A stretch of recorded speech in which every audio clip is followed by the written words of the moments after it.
morning there. Welcome to the Average Tabletop Gamers. I'm Ben. I'm Gary. And I'm Ian. We are today here at Gateshead International Stadium for the Border Reivers Show. It's an annual games show. Lots of traders, lots of participation games. So we're going to go in and have a look round and see what goodies we can pick up. See you in a bit. See you soon. Bye.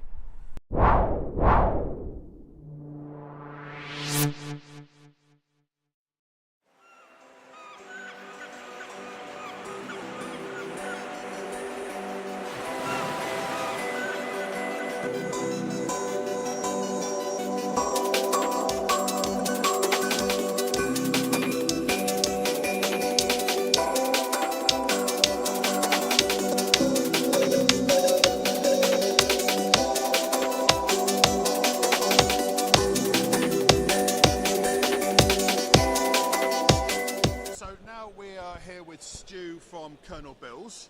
Hi Stu, how you doing? Yeah, very well, thank you. Good. So tell us a little bit about Colonel Bill's.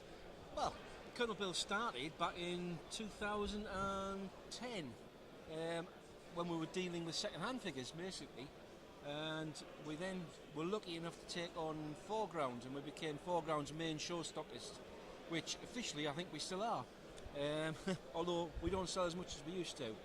Since then, we've moved on. We manufacture our own ranges now, the Depot Battalion range and the belt-fed girls that always cause a little bit of controversy. Yeah. And we also sell Zeiston miniatures and fighting 15s, including AB figures. Fantastic. So we've got quite a range, a little bit of something for everybody. Good. And so how many shows a year could we find you at? Well, this year I think we're doing 38. God. In the past, I think the maximum we did was about 4 years ago. We did 46. Blimey. Yeah. So it's a lot of shows. it is a lot of shows. A lot of miles in the van. So is there many of you on the team? 2. Just the 2 of you, and Yeah. you do all the manufacturing and all the shows. Well, and everything? we outsource the manufacturing. Right. Yeah. But yeah, we do everything else. Yeah. Fantastic. Yeah, it's full time. So what Full-time kind of job. what is your what bits are you most proud of? Oh, I'm probably in proud. part of your range. Probably proud of the Depot Battalion range, which is it's accessories, it's non-playing characters, it's a bit of resin, a bit of metal. There's all sorts of bits and pieces to it. In particular, we have 17th century civilians in sets, and we're now working on medieval sets of a similar nature, and they're just to make skirmish games look a little bit more appealing. Yeah, and so that's multi-genre, multi-period as well. Yeah, exactly, yeah. Fantastic. Yeah. So where can we find you? Well, we're officially in Richmond, North Yorkshire. Oh, that's not too far. But actually, we're actually in a little village called Ovington, where they still eat their dead. I know Ovington. Yeah, I've been we're to Ovington a at couple of times. Ovington, and which is just over the border into County Durham these days. Yeah. I think they made you officially Northerners now, haven't They did, even though we're south of the Tees. Yeah. Yeah. Well, Yeah. can't have everything. Assume that we can find you online as well, can We're we? online at www.colonelbills.com. Perfect, and we'll put that down there for anybody interested. Much obliged. Thank you very much, It's Stu. my pleasure, thank you. And we'll, if you don't mind, we'll just take a few shots and show the world what you've got. Absolutely. Be careful with the belt-fed girls, though, because some people might not quite appreciate I'm them. sure we can black box those bits out.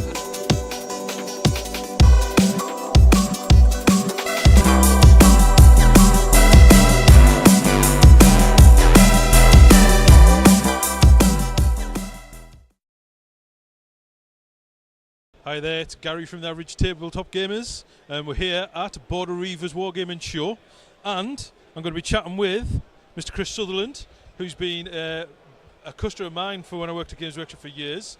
A really canny gamer, played lots of local war games throughout his time in the local community.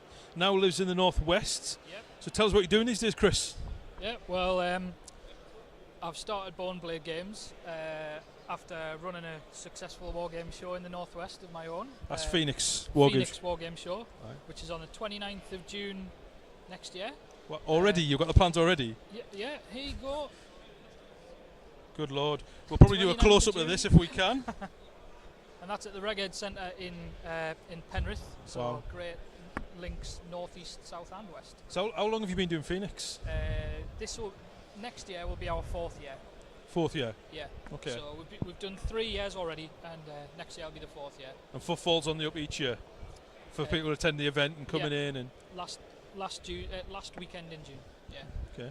So now you've diversified, you're doing your own business. Yeah. So how's that going?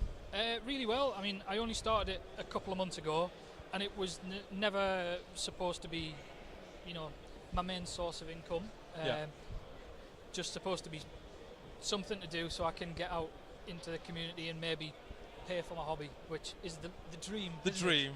My hobby funds itself. Yeah, my hobby funds itself, and the reception I've had's been absolutely brilliant. People are loving the products that I do, and I'm going to be doing more and more, and keep expanding the range as much as I can. So I've seen your gaming stuff on Twitter. I know you're doing a lot of gaming still at the moment. So what you're working on at the moment? What projects are you doing for your personal hobby? Well, you might have seen on my blog that I'm trying to limit the stuff that I'm doing. So I put a post up in January this year saying I'm going to be working on these projects, and then Star Wars Legion was announced.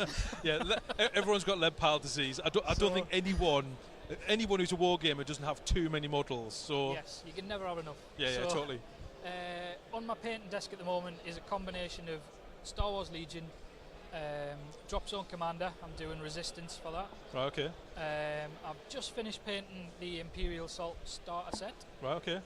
So I've got that fully complete. Yeah. And I am working on a Roman army for Hail Caesar. Wow. So like all gamers, too many projects on at once. Yeah, but still not enough. Brilliant. Yeah, no, we're very much the same. So no, it's great to see your stuff. So what we'll do is we'll take some shots of your table. It's obviously a new starting business. Chris is obviously diversifying. Everything you need to do to play war games has a lot of add-ons, and it's great to see that little bit of support for those little things which you always forget. So it's great to see having things that you're going to need. I've literally just bought some dice myself because I needed some, because you can never have enough.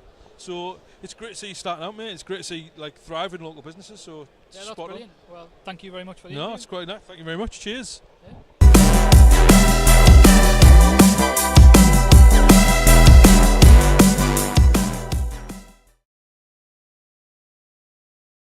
So I'm here with Carl from Crooked Dice at Border Reivers 2018.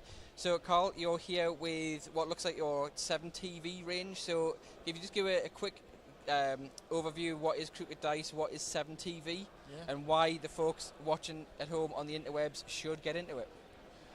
We've got an eclectic kind of range in here. Crooked Dice kind of specialises in miniatures and inspired by kind of cult TV and film. The 7TV game allows you to play really kind of any film or TV show that you thought, I'd love to give a go with that. You'll be able to basically build a cast, a faction, because the conceit is you're kind of playing a TV show. And it's got 150 profiles straight out the box, so you can play an action hero or an evil mastermind or a flamboyant spy, or have some scuba divers invading a kind of a submarine, really whatever you like. So we can see from the cabinets, and we'll have some. We'll show the viewers some shots of the cabinets throughout this.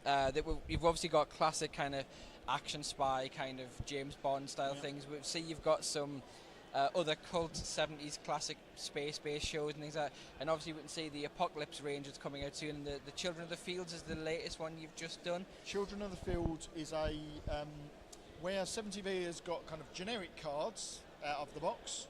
This is a specific faction that we've written with its own background and its own characters in it. So we've got a few of those, and Children of the Fields is the latest one. So I dipped my toe into Kickstarter. We've been around for 8 or 9 years. We've always done kind of a slow build. We thought we'd experiment with Kickstarter and see how that worked, and that allowed us to get a range of, I don't know, 50 odd new kind of models specifically for that kind of folk horror faction. So Children of the Fields is a name given to a kind of a remote English village somewhere in Anglia that you can never quite find, with a weird selection of kind of devil worshippers and cultists and animated scarecrows and devils. And I really like the Mumma figures that you've got, the little Morris men and things like that. The Morris great. men and the Mumma procession with the hobby horse and the straw bear and that kind of thing. So it's something that was in the first edition of 7TV as just one of our little kind of TV listings, and it kind of wrote itself in the back of my head for years. And I was desperate to try and get it out. So it seemed a good faction to experiment on. So any ideas of what the next factions, the next expansions for 7TV are going to be looking like? 7TV, sadly, some of them are actually are written and are kind of ready to go. We've got Time Lost, which is kind of Time Tunnel Land of the Lost, with a kind of a load of heroes dumped into a realm of lots of different time travelling kind of factions in there. That's written. Argonauts, which is our kind of giant evil robot kind of faction, but they've taken slightly a back seat to getting Children of the Fields out. And then we've got 7TV Apocalypse, which is coming to Kickstarter in October. So in the way that 7TV did everything for action shows, this is doing it for the post-apocalyptic genre. Well, we'll make sure that we actually put some links out on the Facebook page and that when that 7TV Apocalypse does go live on Kickstarter, so you can all get on that and back that, and I'm fairly sure that I'll be backing that at some point, I'm sure. Okay, so thank you very much for your time, and we'll put all the links to Crooked Dice and all the stuff that you can see in the 7TV and the Children of the Fields range on the comments section below, the subject section below. But until then, go and check out Crooked Dice. Thank you very much for your time, Carl, and we'll see you very soon. Cheers.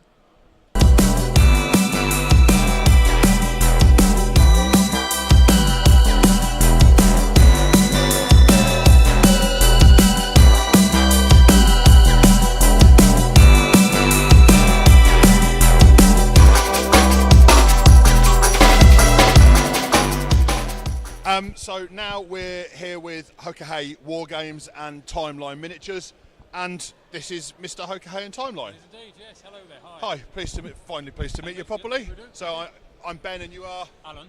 Alan, so this is Alan. So a little bit about yourselves then. Right, we've been trading for about 8 years now. Just set myself up and doing terrain and bits and pieces.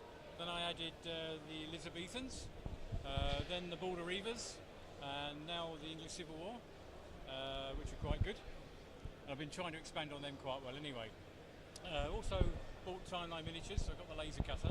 I do my own casting as well, and now getting into the resin market as well. I don't sculpt all the stuff, but haven't got that much time.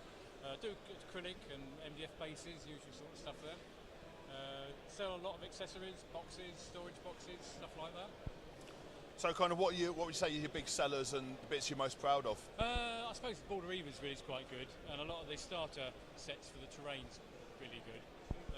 Boxes as well, to be honest with you. You can't really put a nail on everything, but some shows you come to, you might not sell anything of that. You might sell a load of this, then again you might sell bits and bobs. So I mean, do you do a lot of shows over the course of a year? I do about one a month normally, or 12 a year. So obviously travelling. The worst part is you've got to try and make your terrain, that's the thing. Yeah.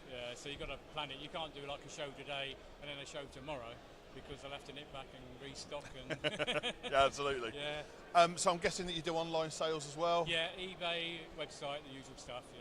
No Fantastic. And what's the best way of getting hold of you? Either way, phone, eBay, website, same thing. Yeah. No Perfect. So what we'll do is we'll stick a linkies down there for that. Brilliant. Well, it's been an absolute pleasure. Thanks very much, Alan. Cheers, gents. We're just going to take some photos of your lovely gear now, and good luck going on. Cheers very much, Alan. So, that's us finished for the day. We've had a cracking time. Got a nice haul. Bits and bobs up. A few pounds later. And hope you enjoyed what we said about it. See you next time. See you next time, folks. See you later.